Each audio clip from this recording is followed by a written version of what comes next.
Assalamualaikum warahmatullahi wabarakatuh.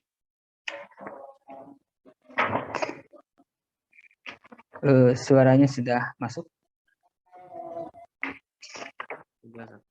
Ya, alhamdulillah. Kalau yang bisa buka kamera dibuka ya, biar saling mengenal juga. Mungkin di antara teman-teman apa ya, hanya lihat, hanya dengar suara tapi tidak tahu orangnya gitu. Jadi biar lebih dekat ya, sesama ya, termasuk saya juga ya, karena mungkin belum mengenal wajah. Kita lanjutkan. Alhamdulillahirrabbilalamin. Wassalatu wassalamu ala asrafil anbiya'i wal mursalin. Sayyidina wa maulana Muhammadin wa ala alihi wa sahbihi ajmain wa ba'd.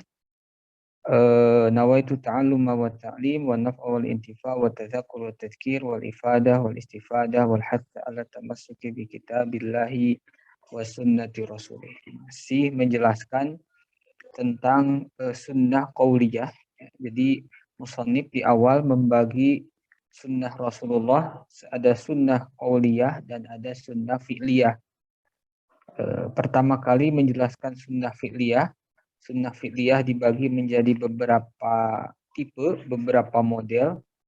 Ya, kemudian setiap jenisnya itu memiliki hukum yang berbeda. Ya, ada fi'luhu al-jibilli, ada al-fi'lul khas bin nabi, ada al-fi'lu al-mutaraddid bainal jibillah wa syar'i, dan yang lainnya. Kemudian yang kedua sunnah qauliyah.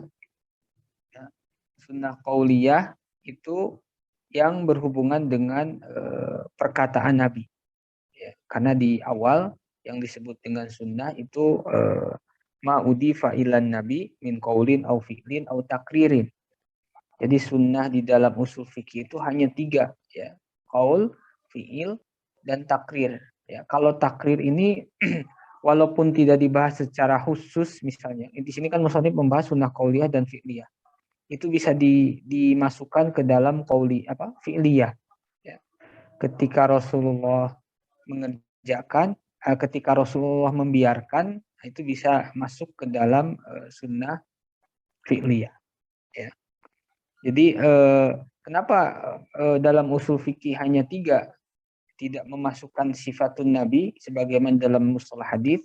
Karena kepentingan yang berbeda. Ya. Kalau dalam usul fikih kepentingannya istinbatul ahkam, kepentingannya menemukan hukum, ya, iktisyaful hukum. Jadi usuli melihat apa saja dari Nabi yang bisa dijadikan sandaran hukum. Ternyata bagi usuliyin sifatun Nabi, sifat kholqiyah terutama, sifat fisik itu tidak menjadi sandaran hukum. Ya. Rasulullah jalannya cepat, Rasulullah memiliki bentuk muka tertentu. Ya, Rasulullah dalam Syama'il Muhammadiyah lah ya, rata-rata dalam Syama'il Muhammadiyah ketika menggambarkan sifat fisik Rasulullah Shallallahu Alaihi Wasallam itu tidak menjadi sandaran hukum. Yang jadi sandaran hukum hanya qaulun nabi, fi'lun nabi, dan dan takrirun nabi. Dan nanti fi'lun nabi pun kemarin dilihat lagi apakah itu fi'lul jibillah ya, atau fi'lul khas bin nabi, atau memang bukan fi'lul jibillah, bukan fi'lul khas. Kalau aslinya memang setiap yang dikerjakan Rasul itu syariat bagi umatnya, itu hukum asal ya. Laqad kana lakum fi Rasulillahi uswatun hasanah. Ya. Makanya itu pentingnya usul fikih. Jadi ketika melihat tindakan Rasul, mendengar ucapan Rasul, kita tidak serta-merta mengambil hukum, ya, perlu dilihat ada dimensi-dimensi lain. Itu sudah dipikirkan dari awal oleh para ulama kita. Ya. Dan itu tidak didapatkan kecuali dalam usul fikih. Ya. Adapun hermeneutik hari ini itu sangat global ya, sangat global, tidak dakik, jauh dari kata detail. Untuk hermeneutik itu menyimpul menyimpelkan atau menyederhanakan suatu istinbat hukum yang itu kalau dibandingkan dengan usul fikih itu jauh berbeda. Ya, usul fikih itu begitu detail, begitu dakik, ya, kemudian begitu cermat. Dalam hermeneutik tidak ditemukan. Ya, hermeneutik itu bagaimana seorang pembaca bisa sampai kepada pesan utama, lalu pesan utama itu bisa dibawa dalam konteks hari ini. Tanpa melihat lafaz, tanpa melihat ijma, tanpa akhirnya apa? Banyak ijma atau nilai apa ya? Nilai-nilai sawabit yang dilanggar. Karena yang diambilnya adalah spiritnya saja, pesan utamanya, tanpa melibatkan atau memperhatikan teks-teks. Misalnya dalam tradisi Islam itu ada Fadlur Rahman. Ya. Mungkin ada yang pernah dengar. Aslinya Fadlur Rahman, tapi sering ditulis Fadlur Rahman. Itu dari Pakistan. Aslinya orang Pakistan. Pakistan ini padahal terkenal Hanafi, terkenal Maturidi. Tapi karena dia memang hidup di Chicago, Universitas Chicago, di mana di sana memiliki kebebasan berpikir, kemudian terpengaruh oleh hermeneutikanya Gadamer, maka tafsir Al-Qur'annya ya banyak dipengaruhi oleh gaya hermeneutik. Ya, tentu tidak semua hermeneutik bermasalah ya. Ada beberapa hermeneutik yang bisa kita gunakan tapi tetap digunakan pada sisi mana. Nah, yang jadi masalah sekarang hermeneutik menggantikan usul fikih itu yang berat ya. Fadlur Rahman itu punya teori namanya double movement. Ya, dua gerakan. Artinya dua gerakan itu dari hari ini kita melihat hadis masa lalu, kemudian kita mencari pesan utama hadis-hadis tersebut, lalu pesan utama setelah kita dapatkan bawa lagi untuk konteks hari ini. Jadi dua gerakan. Jadi dari hari ini kita melihat ke belakang ke zaman Rasul, lalu sudah kita dapatkan pesannya, ya, lalu pesannya kita tarik untuk hari ini lagi. Ya. Makanya salah satu ijtihad, bukan ijtihad ya, kalau ijtihad memenuhi syarat. Salah satu temuannya Fadlur Rahman itu mengatakan bahwa poligami itu tidak berlaku untuk hari ini. Ya, karena apa? Karena melihat pesan yang ada pada zaman Nabi. Ya, lalu pesan tersebut kalau dibawa untuk konteks hari ini sudah tidak relevan. Maka poligami itu cukup pada zaman Rasulullah saja, pada zaman dahulu saja. Untuk hari ini tidak berlaku lagi poligami. Dan itu banyak diamini oleh kalangan feminis ya, kalangan pergerakan perempuan yang berbasis gender. Itu salah satunya menggunakan teorinya Fadlur Rahman ya, yang hanya membolehkan menikah monogami, tidak boleh poligami. Nah, itu apa ya? Para pemikir kontemporer itu memang agak repotnya apa? Repotnya banyak terinspirasi hermeneutik, kemudian banyak melanggar apa-apa yang sudah menjadi kesepakatan para ulama, ya, sudah menjadi sawabit, sudah menjadi ijma, sudah menjadi qot'i. Kalau itu terus dirubah, yang qot'i terus dirubah, sawabit terus dirubah, maka seiring berjalannya waktu, ajaran Islam ini akan terus berubah. Apa yang dipahami hari ini berbeda sama sekali dengan apa yang dipahami para ulama dahulu. Akhirnya setiap zaman itu berubah. Itu masalahnya, masalah besar. Yang awalnya itu tabu, ya, yang awalnya itu haram, itu bisa jadi boleh karena karena perubahan zaman. Itu salah satu semangat hermeneutik. Karena mereka sangat mengabaikan teks. Ya, kalaupun ada teks, nas, itu hanya batu loncatan saja. Dan tokoh-tokoh pemikir muslim yang menggunakan hermeneutik itu sangat banyak.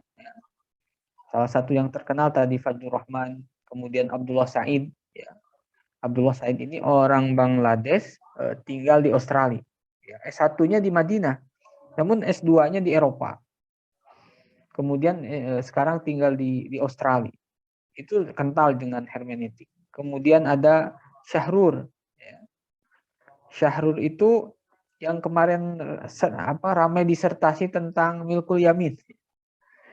bahwasanya mikul yamin zaman dahulu itu bisa dikontekstualisasikan hari ini dengan apa? Misalnya mahasiswa satu rumah atau berhubungan dengan seorang perempuan.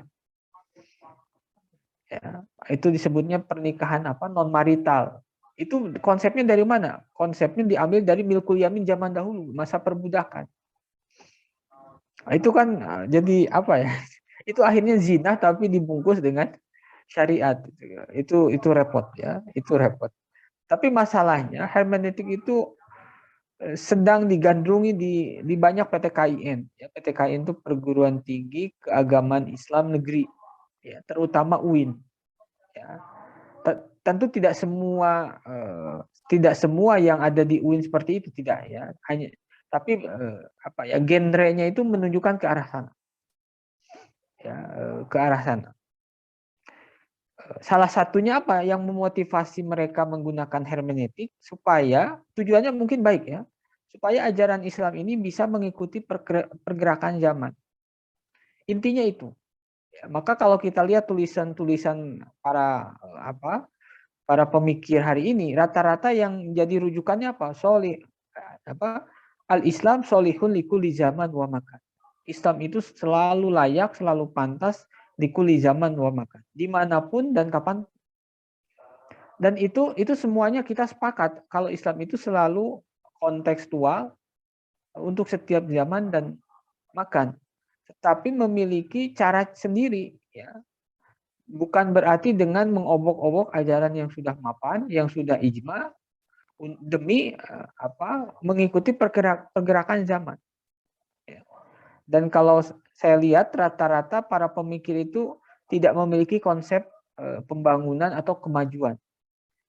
Jadi kemajuan dalam Islam itu apa? Saya belum menemukan. Rata-rata mereka pokoknya kemajuan mengikuti apa yang ada di Barat. Jadi teknologi kita tertinggal, kemudian hak asasi manusia tertinggal, itu menjadi indikator kemunduran. Ya. Akhirnya standar Barat itu menjadi standar kita umat Islam. Nah, itu masalah besar menurut saya ya. Ketika kita tidak memiliki atau ketika mereka para pemikir tidak memiliki konsep yang jelas tentang pembangunan atau kemajuan, akhirnya ikut-ikutan. Karena ikut-ikutan lalu melihat peninggalan para ulama sepertinya sudah tidak relevan untuk hari ini. Bagaimana caranya merubah ajaran-ajaran itu, peninggalan para ulama itu agar disesuaikan dengan gerak langkah zaman. Ya. Itu cukup mengkhawatirkan ya kalau kita masuk ke perguruan tinggi negeri, terutama UIN, IAIN, sebagian IAIN itu gerakannya luar biasa ya.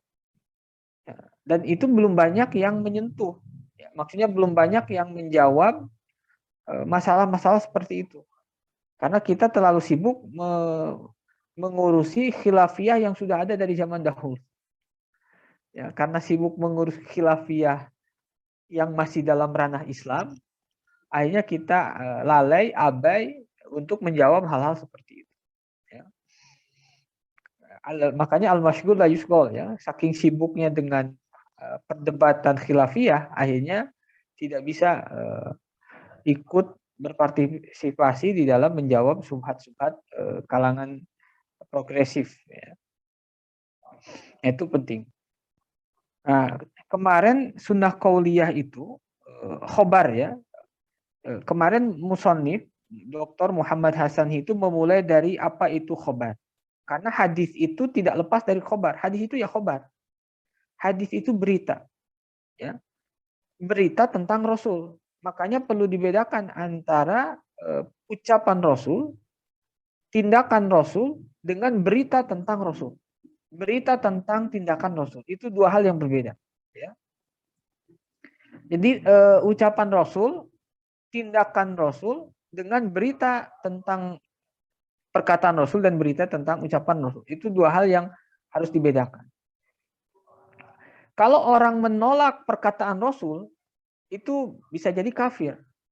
Tapi kalau menolak berita yang disandarkan kepada Rasul, itu fasik. Kalau hadisnya sahih. Ya. Jadi orang tersebut menolak hadis atau berita tentang Rasul atau menolak perkataan Rasul. Ya. Kalau menolak perkataan Rasul itu sudah keluar dari Islam. Ya. Tapi kalau menolak berita tentang Rasul itu fasik. Ya. Masuk kategori fasik tapi tidak sampai batas kafir. Kecuali kalau hadisnya yang qat'i. Seperti hadis mutawatir. Atau Al-Quran. Al-Quran itu kan qat'i. Maka menolak Al-Quran itu kan berita tentang masa lalu, tentang para nabi, berita yang akan datang. Tetapi beritanya nanti yang maqtu'u bisidqi, berita yang pasti benarnya. Maka kalau menolak Quran ya sudah bukan Islam. Ya. Kalau menolak hadis, kalau hadis mutawatir berarti bukan Islam. Tapi kalau hadis ahad, kata ulama itu fasik. Ya, sebatas fasik. Tapi itu pun perlu diberitahu terlebih dahulu. Ya. Maksudnya orang menolak itu karena tidak tahu atau karena juhud atau inad. Inad itu apa ya? Inad itu menentang. Karena ada orang yang menolak karena tidak tahu.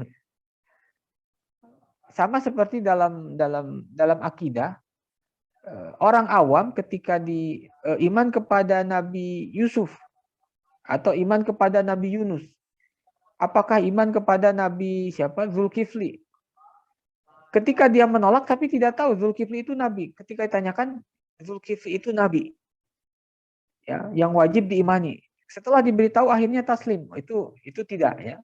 Di orang itu ada kalanya menolak karena tidak tahu, ada menolak karena inad. Inad itu menentang. Dia tahu, tetapi dia menentang. Itu dua hal yang biasanya dibedakan oleh para ulama. Nah, kemudian khobar itu hukum asalnya adalah ihtimal. Jadi ada dua kemungkinan. Yang namanya khobar itu bisa benar, bisa salah. Tetap lidzatihi. Tapi ada kalanya khobar itu bisa kita pastikan kebenarannya. Ada kalanya khobar itu bisa kita pastikan bohongnya. Ada kalanya khobar itu tidak bisa kita pastikan. Lalu kemarin disebutkan apa saja khobar yang bisa kita pastikan kebenaran. Di sini musonib menjelaskan ada 4. Ya, ada 4. Ini dalam usul fikih, dalam mustalah hadis, tahu saya tidak menemukan, ya, wallahu alam, tapi mungkin ada dalam kitab yang lain. Tapi sejauh yang saya tahu itu tidak sampai ke sini. Yang pertama, al-khobar al-maktu bisidki. Ya, khobar yang bisa kita pastikan kebenarannya. Yang pertama khobar mutawatir. Khobar mutawatir. Ya. Khobar mutawatir ini pun aslinya pembahasan usul fikih, bukan pembahasan mustalah hadis. Walaupun dalam mustalah hadis disebutkan, itu untuk keutuhan pembahasan. Karena akan membahas hadis ahad di dalam mustalah hadis, maka untuk mengimbangi, supaya pemahamannya utuh, dibahas hadis mutawatir. Syekhul Islam Al-Hafidh Ibnu Hajar Al-Asqalani di dalam Nuzhatun Nadhariyah itu kan membahas cukup panjang tentang khobar mutawatir. Kenapa khobar mutawatir bukan bagian dari mustalah hadis? Ya, kita lihat maudhu mustalah hadis. Maudhunya mustalah hadis itu al-rawi wal marwi atau as-sanad wal matan. Min haitsul qabul warad, dari sisi apakah khobar dan matan dan sanadnya itu diterima atau tidak. Ketika bicara mutawatir, itu orang tidak akan membicarakan sanadnya lagi.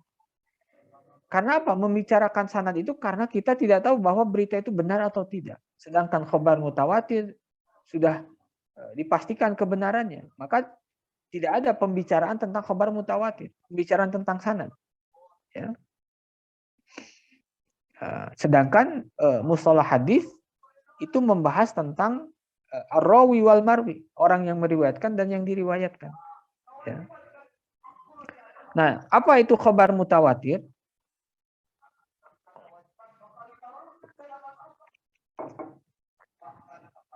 Wa huwa ma yarwihi jamaah an jamaah tuhilul adatu tawatu'ahum alal kadhib wa yakunu mustanadan fil asli ila amrin mahsus kamusyahadatin aw sima'in la an ijtihadin. Khobar mutawatir itu hadis atau berita yang diriwayatkan oleh sekelompok orang, jamaah, dari sekelompok orang. Tuhilul adah, tuhil itu memustahilkan al-adah menurut adat kebiasaan, menurut pengalaman manusia, tawatu'ahum alal kadhib. Mereka jamaah yang banyak itu bersepakat untuk berbohong. Wa yakunu mustanadan fil asli ila amrin mahsus. Dan sumber asal berita itu berdasarkan perkara yang yang terindra. Yang terindra itu yang dilihat atau didengar. Ya. Ila amrin mahsusin, kamu syahadatin seperti menyaksikan, au simain atau mendengar, au sama boleh ya, au samain atau mendengar, la anijtihadin, bukan karena hasil penalaran sendiri. Ya. Jadi khobar mutawatir itu berita tentang suatu perkara yang berita itu pertama kali disampaikan ya berdasarkan penglihatan atau pendengaran. Ada orang melihat lalu dia sampaikan. Ada orang mendengar lalu dia sampaikan. Ya, itu yang menjadi mustanadul fil asal. Beda dengan orang berpikir lalu disampaikan. Ya, lalu menjadi orang banyak. Nah, itu bukan disebut mutawatir. Mutawatir itu sumber asalnya atau pertama kalinya harus berdasarkan musyahadah atau simak. Misalnya ro'aitu Nabiya sallallahu alaihi wasallam, ro'aitu rojulan, ro'aitu fulanan, atau sami'tu fulanan, sami'tu Nabiya sallallahu alaihi wasallam. Nah, itu yang awal mulanya harus berdasarkan amrin mahsus. Lalu berita tersebut ditransmisikan dari gelombang yang banyak kepada kelompok yang banyak sampai kepada kita. Dan ditambah lagi, menurut adat itu pengalaman manusia yang berdasarkan adat kebiasaan manusia, kelompok yang banyak itu tidak mungkin sepakat untuk berbohong. Ya. Contohnya apa? Kal ikhbar an musyahadati Makkah. Seperti berita tentang kesaksian adanya kota Mekah. Orang banyak memberitakan bahwa ada kota Mekah. Dan Mekah itu adanya di Saudi Arabia. Kita ke kota Mekahnya saja. Hampir semua orang mengatakan itu dan memberitakan itu. Dan secara adat kebiasaan, pengalaman manusia, tidak mungkin orang yang begitu banyak sepakat berbohong, sama-sama berbohong, ya, kalau kota Mekah itu ada. Aslinya tidak ada misalnya. Tapi akhirnya orang banyak sepakat bahwa udah kita berbohong bersama. Ya, atau setiap orang mau berbohong mengatakan kalau kota Mekah itu ada, padahal aslinya misalnya tidak ada. Nah, itu kan secara adat itu mustahil adatan. Kalau mustahil aklan pasti nggak ada masalah ya. Secara akal bisa saja orang yang banyak yang berbohong. Secara akal mungkin saja. Secara akal kan mungkin. Tetapi secara adat kebiasaan itu mustahil. Makanya dalam hukum akli itu ada dalam hukum itu ada hukum adat, ada hukum akal, ya ada nanti hukum syar'i. Hukum adat itu ada yang mustahil adatan, ya ada yang jaizun adatan dan sebagainya. Ya. Mustahil adatan itu seperti orang naik ke langit tanpa pesawat, ya tiba-tiba terbang ke langit. Itu secara adat kebiasaan mustahil. Secara adat, kalau secara akli ya nggak ada masalah. Ya. Lalu bagaimana dengan mukjizat? Nah, mukjizat itu amrun khariqun lil adat. Mukjizat itu sesuatu yang keluar dari kebiasaan. Biasanya orang itu tidak terbang. Ya. Biasanya api itu membakar. Lalu Nabi Ibrahim tidak terbakar, itu amrun khariqun lil adat. Ya. Beda dengan hukum akal. Ya. Hukum akal mustahil menurut adat belum tentu mustahil menurut akal. Nah, makanya mukjizat itu bisa jadi keluar dari adat tapi tidak keluar dari hukum akal. Ya, jadi mukjizat itu keluar dari hukum akal, tapi tidak keluar dari hukum akal. Keluar dari hukum adat, tapi tidak keluar dari hukum akal. Makanya takrif para ulama, mukjizat itu amrun khariqun lil adah, bukan amrun khariqun lil akil. Secara akal nggak ada masalah. Orang bisa terbang, orang tidak terbakar, ya bisa-bisa saja. Ya, yang mengatakan kita bahwa kertas itu akan terbakar oleh api itu karena kebiasaan kalau api didekatkan kertas ya terbakar, itu hukum adat. Ya. Wadzalika kal ikhbar an musyahadati Makkah au sima'il khabar minan nabi, atau mendengar berita dari nabi bi khilafil ikhbar an amrin mujtahad fi ka ikhbari falasifa an kidamil ala. Nah, beda dengan kabar dari seorang falasifah tentang kidamnya alam. Ya. Kidamnya alam ini bukan sesuatu yang amrun mahsus, tetapi berdasarkan penalaran kalangan filosof. Falasifah itu filosof ya.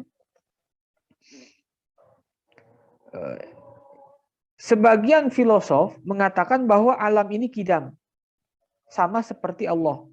Artinya kidam itu la awwalalah, yang tidak ada permulaannya. Bagi kalangan ahlu sunnah, alam itu hadis. Hadis itu baru. Maksudnya baru itu ada setelah sebelumnya tidak ada. Adanya itu diadakan, adanya itu mengalami tidak ada. Itu disebut dengan hadis. Nah, bagi sebagian kalangan falasifah, alam itu qadim, seperti Allah Subhanahu wa taala. Nah, misalnya dia memberitahukan bahwa alam itu qadim, kemudian disampaikan oleh orang banyak bahwa alam itu qadim, maka itu bukan khobar mutawatir. Kenapa? Karena sumber asalnya bukan berdasarkan amrin mahsus, tapi berdasarkan penalaran, berdasarkan pemikiran seorang filosof. Ya. Makanya salah satu yang dikritik besar oleh Imam Ghazali dalam Tahafutul Falasifah, kerancuan falasifah itu ada 3. Yang itu bisa menjadikan orang kafir, keluar dari Islam. Yang pertama, bahwa alam itu qadim. Karena apa? Ketika mengatakan alam itu qadim, menyamakan alam dengan Allah. Padahal alam ini buatan Allah. Ada sebelum tidak ada. Itu yang dikritik. Ada 3 ya yang dikritik besar oleh Al-Ghazali dalam Tahafutul Falasifah. Kritikan terhadap kalangan filosof ketika itu. Yang pertama, bahwa alam itu qadim. Yang kedua, tidak ada hari kebangkitan, ya, hari kebangkitan. Yang ketiga, saya lupa lagi ya, ada 3 ya. Allah mengetahui yang kul, tapi tidak mengetahui yang juz. Nah, itu berat ya. Bagi kalangan Ahlus Sunnah itu sesuatu yang sangat berat. 3 keyakinan, 3 pemikiran yang berbahaya, ya, karena bertentangan dengan nas-nas syar'i. Ya. Pertama, bahwa alam itu qadim menurut filosof. Yang kedua, tidak ada hari kebangkitan. Yang ketiga, tadi Allah mengetahui yang kul tapi tidak mengetahui yang juz. Ya, kalau tidak salah itu ada 3. Yang menurut Al-Ghazali dari pemikiran filosof, filosof ketika itu yang paling berbahaya itu 3 itu. Ya. Walaupun datang setelahnya, Ibnu Rushd itu mengkritik juga Al-Ghazali, ya, mengkritik kitab Tahafutul Falasifah dalam Tahafutil Falasifah. Jadi Ibnu Rushd ini yang mengarang Bidayatul Mujtahid itu mengkritik juga Imam Ghazali, mengkritik bukunya Tahafutul Falasifah.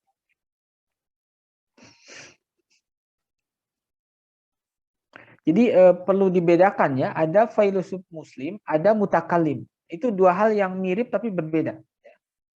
Kalau filosof itu biasanya dia berpikir bebas.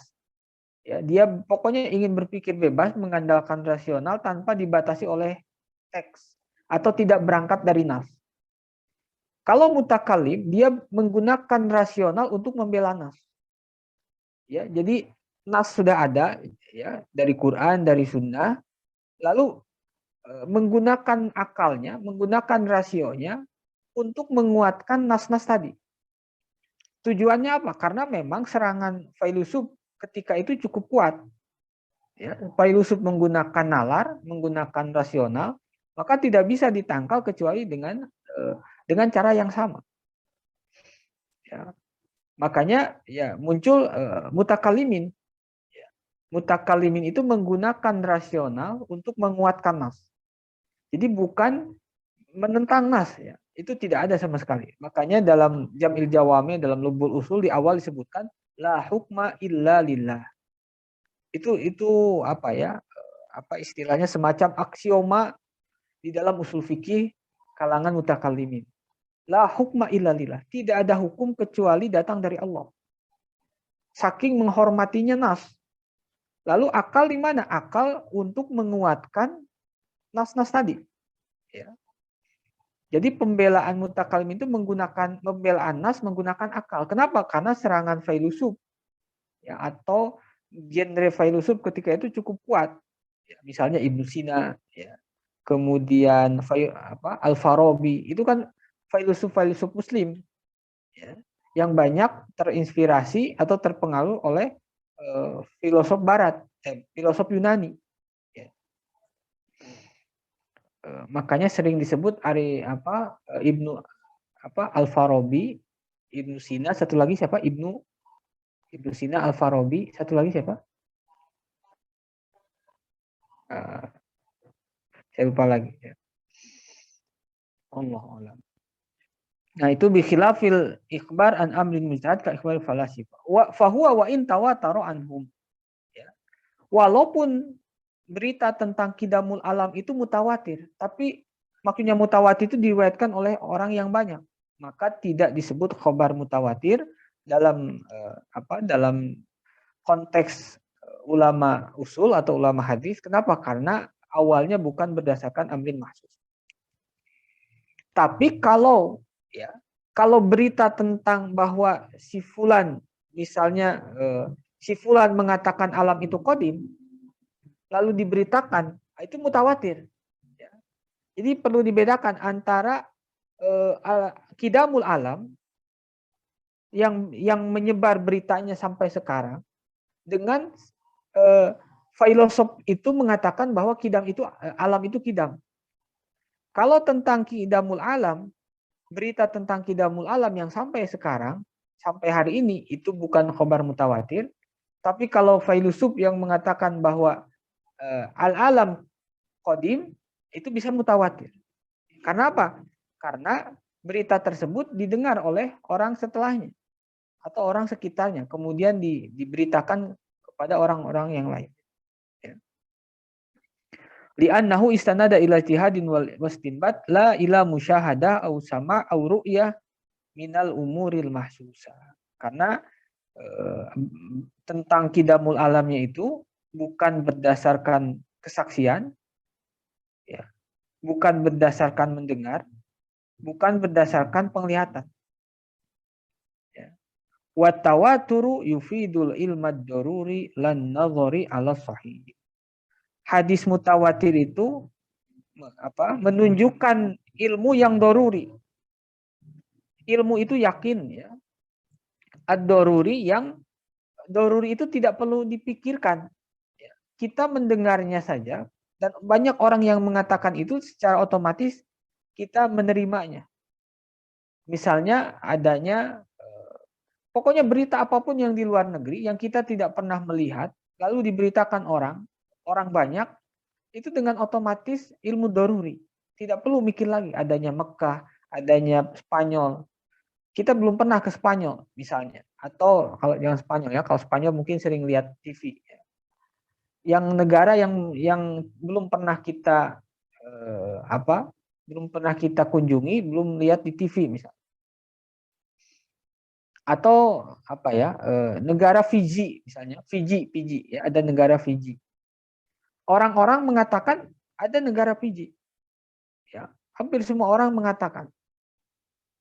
Lihat di peta pun ada. Ya, maka itu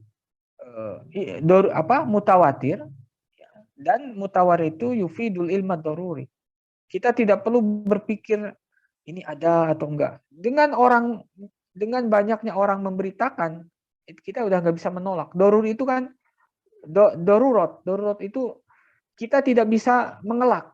Ketika orang banyak mengatakan itu, ya sudah, ya. Dengan mudah kita mengatakan atau membenarkan. Lan nadhari ala sahih. Tidak nadhar. Nadhar itu perlu dicerna dulu, ya, perlu dipikirkan dahulu sehingga sampai pada kesimpulan bahwa itu adalah yakin, ya, bahwa itu adalah ilmu. Itu yang pertama, ya. Yang kedua, khobarun nabi war rasul. Berita yang maktu bisidki itu berita nabi dan berita rasul. Ini ya, tadi yang saya bedakan antara khobarun nabi war rasul yang sudah pasti dengan hadis tentang nabi dan rasul. Kalau melihat berita nabi, maksudnya nabi mengabarkan hari kiamat, nabi memberitahukan nabi-nabi sebelumnya, itu pasti benarnya. Ya, itu pasti benarnya. Tetapi hadis tentang nabi itu tidak pasti benar, tergantung kondisi hadisnya. Ada hadis sahih, ada hadis dhaif, hasan, bahkan ada yang maudhu. Ya.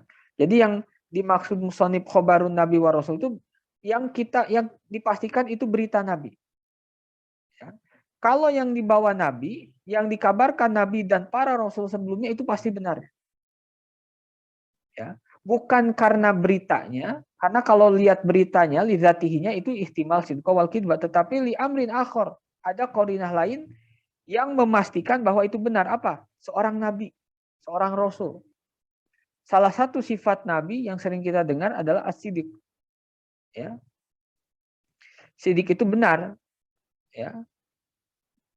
Tidak berbohong. Maka apapun yang diberitakan para nabi itu pasti benarnya, ya. Maka khobarun nabi wa rasul itu maktuun bisidki.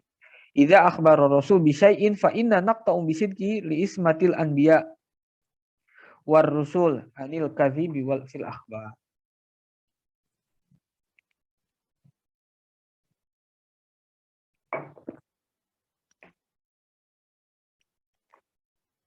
Sampai sana dulu barangkali. Belum dilanjutkan.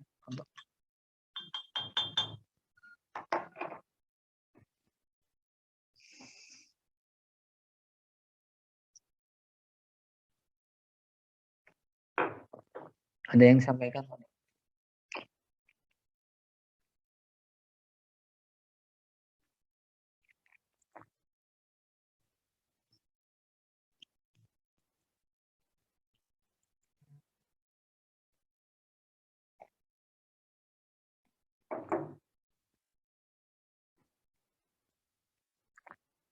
Kalau tidak ada, kita lanjutkan ya. Iqrarun Nabi sallallahu alaihi wasallam alal khabar.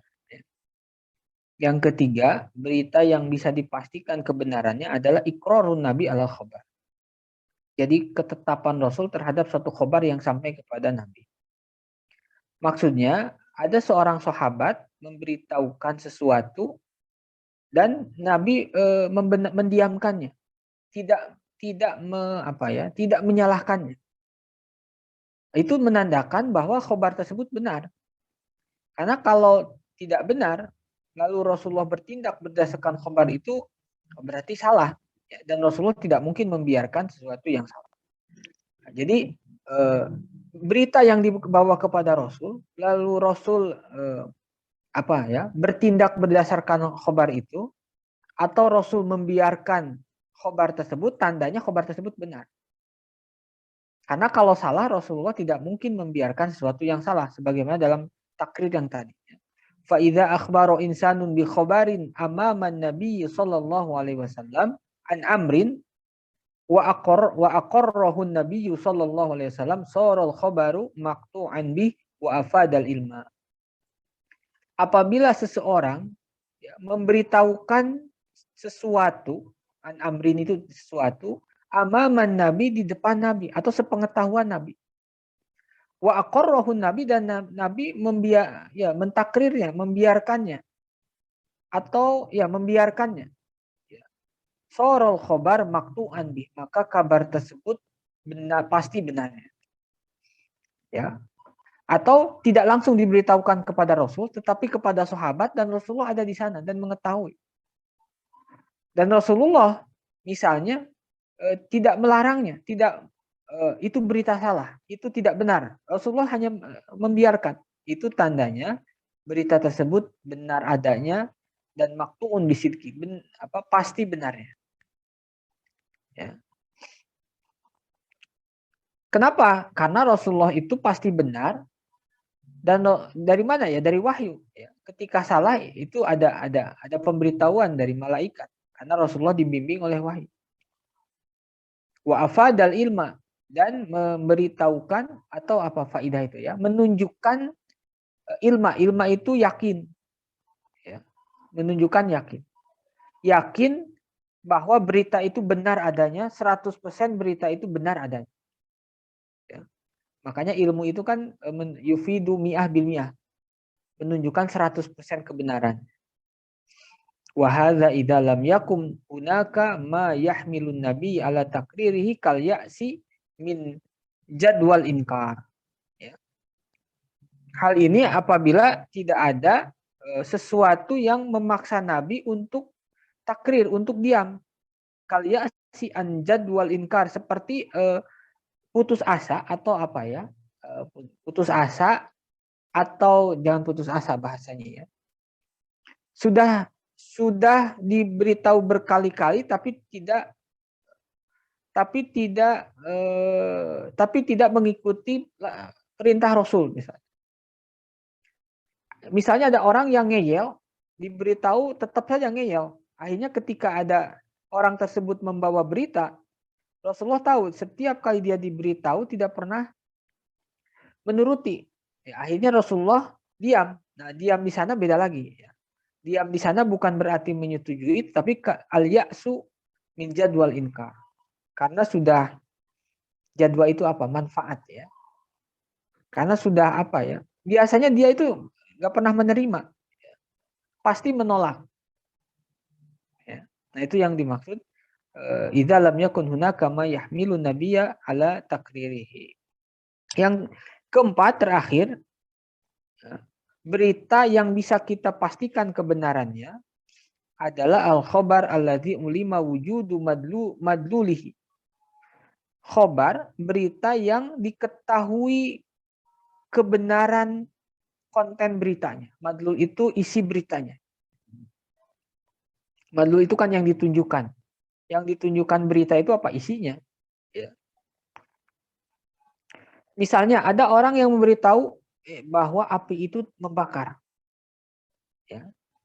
Berita tersebut pasti benarnya. Kenapa? Karena memang itu ulima wujudu madlul, ya sama-sama kita ketahui ya, bahwa api itu yang membakar. Atau ada berita anna majmu'a zawayal musallas yusawi mi'ah wa samanin darajah. Bahwa jumlah sisi segitiga itu 180 derajat Celcius. Ya, itu beritanya pasti benar. Ya. Isi beritanya itu pasti benar. Kenapa? Karena memang faktanya seperti itu. Bahwa segitiga itu di mana-mana sisinya 180 derajat. Di mana-mana api itu membakar. Ya. Makanya ada berita, salah satu yang menjadikan khobar ahad itu qot'i, ini menyambung yang kemarin. Salah satu yang menjadikan khobar ahad itu qot'i ketika isinya terjadi. Ya. Contohnya apa ya? Kan kemarin khobar ahad itu hukum asalnya apa? Zonni. Tetapi ada kalanya khobar ahad idah taffat qoro'in yufidul ilma. Khobar ahad ketika diliputi atau dilingkupi oleh korina-korina, maka bisa menjadi qot'i. Salah satunya apa? Ketika konten atau isi beritanya langsung terbukti. Misalnya apa ya? Ada yang bisa beri contoh? Itu di dalam Syekh Syarif Hatim pun mengatakan ya, salah satu yang bisa menjadikan hadis itu qot'i adalah terbukti. Misalnya ada misalnya habatus sauda ya, misalnya Rasulullah mengatakan bahwa habatus sauda itu syifa min kulli da, ya, obat dari segala penyakit. Itu kan ada beritanya khobar ahad, hadis ahad. Lalu lalu dibuktikan, lalu dikonsumsi dan terbukti. Ya, setiap kali itu menjadi obat. Itu khobar tersebut yang tadinya zonni itu menjadi qot'i. Karena apa? Ulima wujudu madluli. Atau misalnya korma 7 ajwa ya, memakan 7 ajwa itu terbebas dari ain ya. Dan itu terbukti bisa. Nah, itu bisa menjadikan khobar ahad itu menjadi qot'i. Bahkan hadis do'if yang terbukti itu bisa mengangkat hadis tersebut menjadi sahih.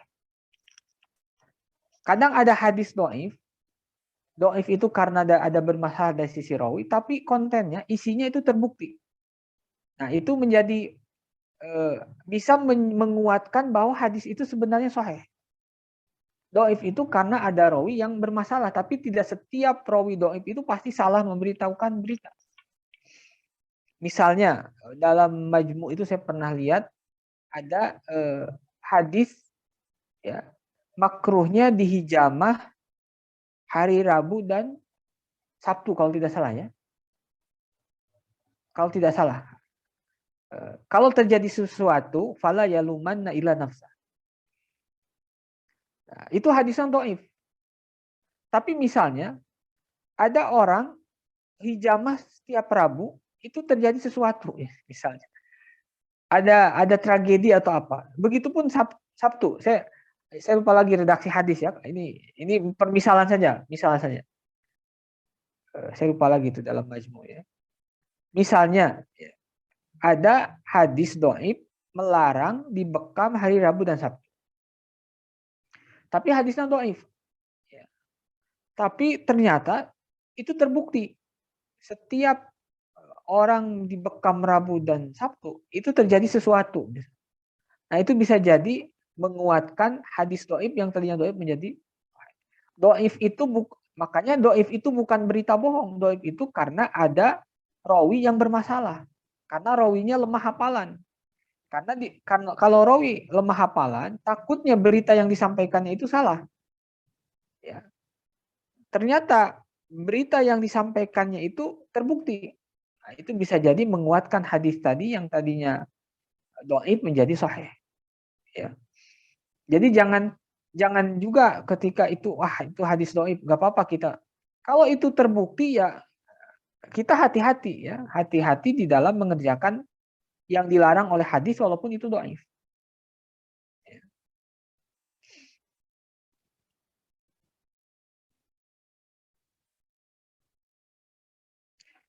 Wallahu a'lam. Barangkali ada yang tanyakan foto.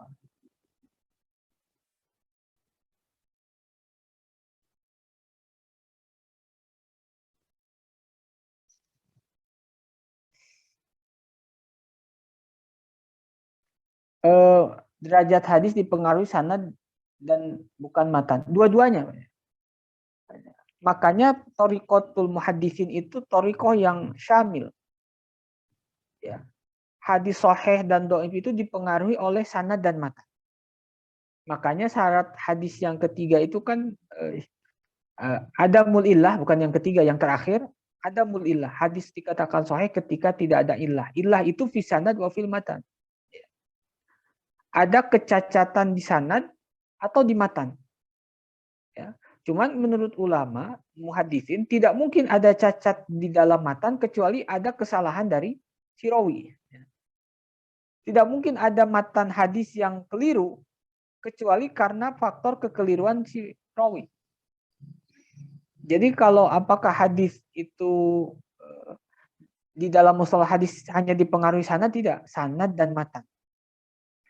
Makanya gini, ada kalanya ini dikatakan oleh Yahya Syekh Yahya bin Abdurrahman Al-Muallimi, salah seorang muhaddits besar dari Yaman.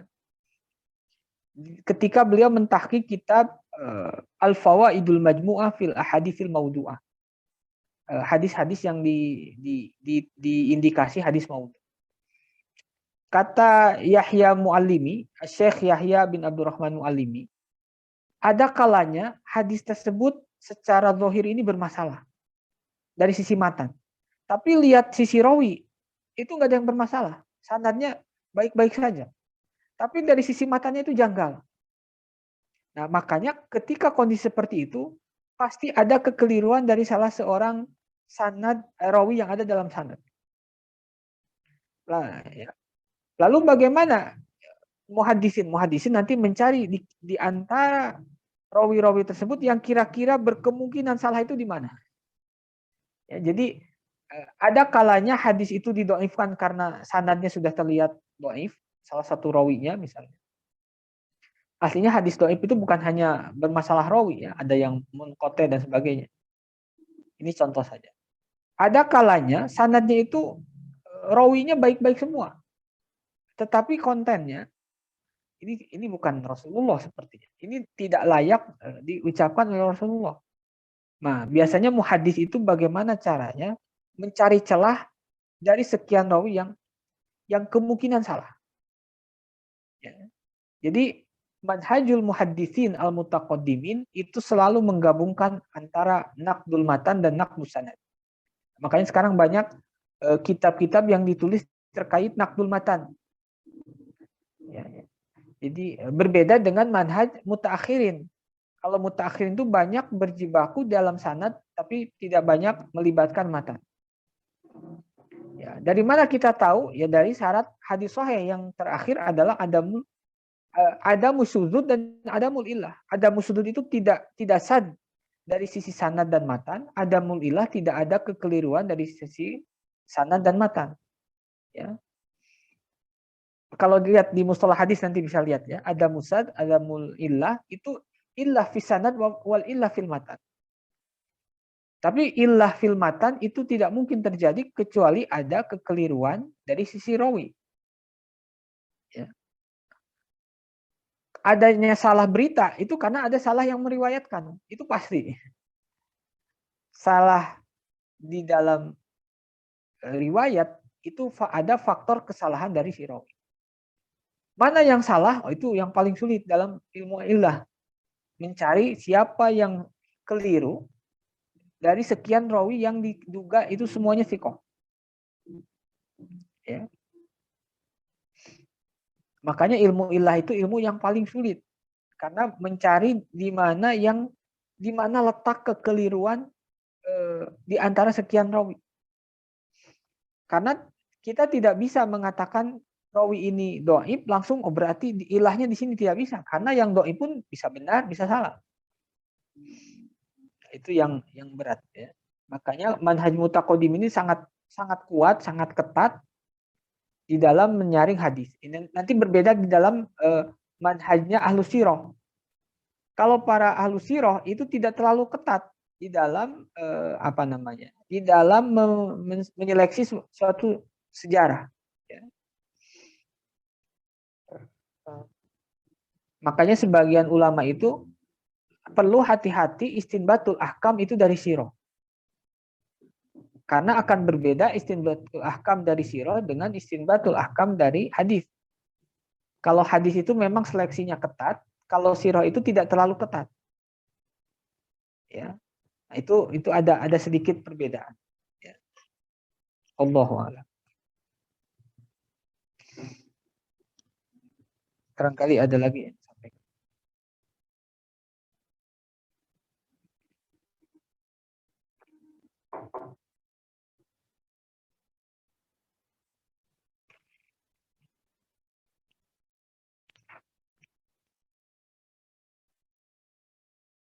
Silahkan kalau ada yang mungkin.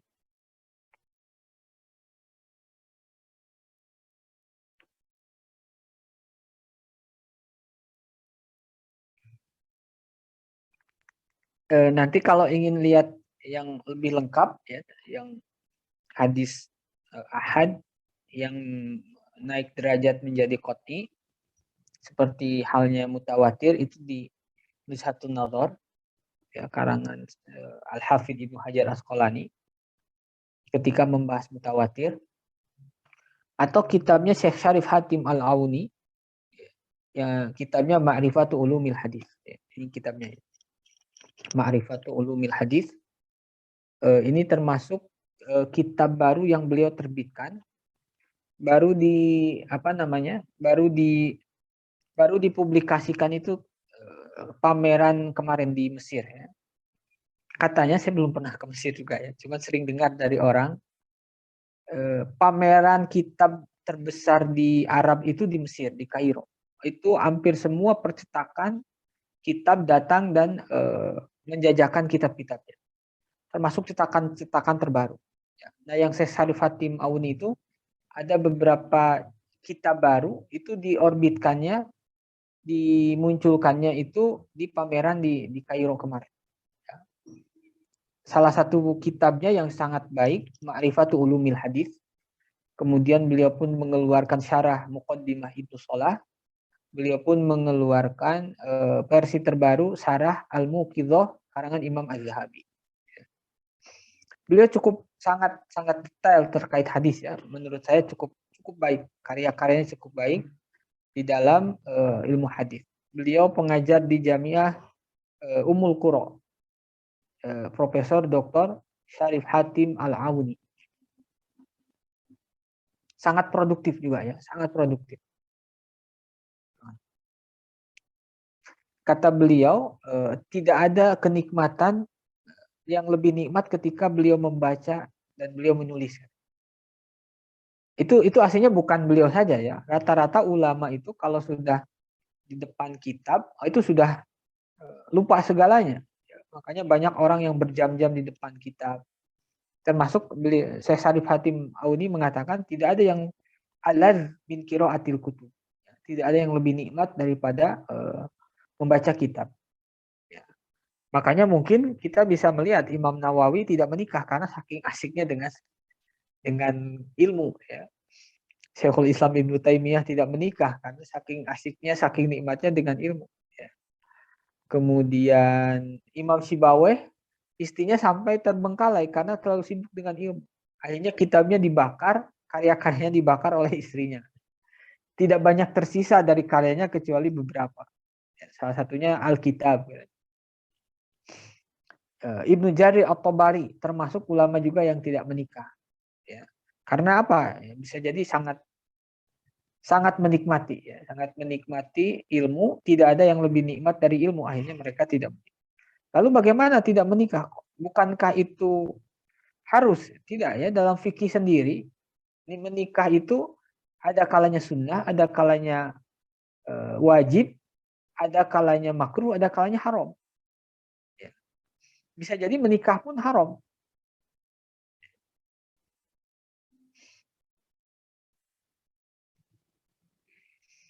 Allah Allah.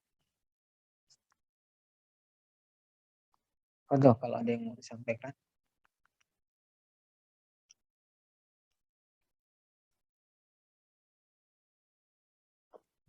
Kang Edi sehat? Ustaz Edi.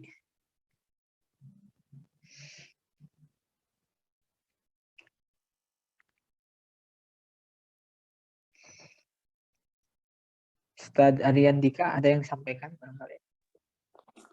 Nggak ada, Ustaz. Nggak ada yang. Nggak ada, Ustaz. Ya. Pak Darul Aman barangkali ada lagi? Udah pas Ustaz, pas. Pas. Sudah cermat. Ustaz Rian, Kang Rian. Barangkali ada yang kurang paham boleh ya, atau ada perspektif baru. Kalau ada yang menambahkan tuh justru bagus ya. Jadi kan pembacaan kita itu terbatas ya.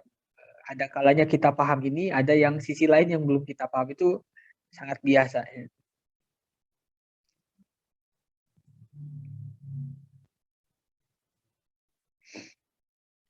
Kalau tidak ada cukup sekian ya. Ini sedikit-sedikit.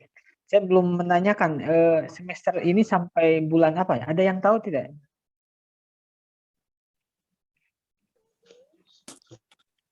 Bulan Juni, Ustaz. Apa? Juni? Iya, bulan 6. Juninya tanggal pertengahan atau kapan ya, Pak ya? Enggak. Ya nanti saya tanyakan. Berarti harus agak cepat ya. Mei, Juni. Nanti kalau misalnya belum hatam, kita cari waktu tambahan untuk menghatamkannya. Biasanya kebiasaan para ulama itu kan menghatamkan dari awal sampai akhir.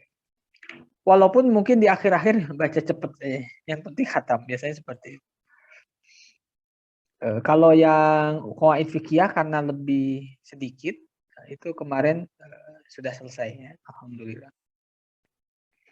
Nah, Dr. Hasan Hitu ini punya kitab usul fikih yang lebih tebal, itu Usulut Tasri al-Islami.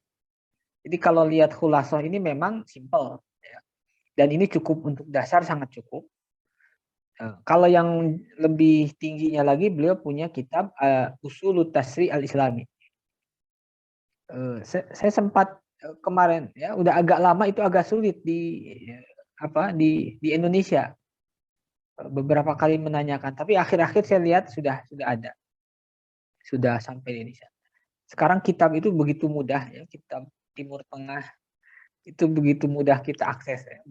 Banyak orang yang belajar di Mesir, di Timur Tengah itu ya kenikmatan juga bagi kita ya. Ada jasa-jasa mereka dan murah biasanya, makanya tidak terlalu jauh beda. Nah ya, Dr. Hasan itu punya yang lebih tebal, mungkin 2 kali atau 3 kalinya kitab ini, 3 kalinya ya kalau tebalnya. Usulut Tasri Islami. Nah, itu lebih lengkap ya, lebih lengkap. Itu bisa jadi untuk membantu Lubul Usul atau Jamil Jawami. Kalau Lubul Usul Jamil Jawami kan bahasanya bahasa mukhtasar ya, cukup. Nah, kalau yang Usulut Tasri itu bahasa kontemporer, itu lebih mudah dicerna, itu bisa membantu. Sama seperti Imam Haromen. Imam Haromen punya kitab usul fikih yang sangat sederhana. Sederhana itu maksudnya bukan isinya ya. Sederhana itu ukurannya kecil. Kalau isinya ya besar. Tapi Imam Haromen punya kitab usul fikih yang sangat tebal, yaitu Al-Burhan. Jadi melihat kemampuan usul fikih Imam Haromen itu jangan hanya dilihat warokot loh, cuman berapa lembar. Tapi lihat ada kitab yang lebih tebal, sangat tebal, yaitu Al-Burhan. Al-Burhan ini kata ulama disebut lagzul ummah. Lagzu itu teka-teki. Kenapa? Saking sulitnya. Sulit bahasanya, sulit memahaminya. Dan juga tebal. Maka disebutnya lagzul ummah. Ya. Nah, Al-Burhan itu menjadi salah satu sumber kitab mustasfa. Ya, mustasfa itu ambil dari 4 sebagaimana di awal kitab ya. Al-Burhan, Al-Mu'tamad, apalagi Al-Umad. Nah, yang menjadi materi, yang menjadi salah satu rujukan mustasfa itu Al-Burhan.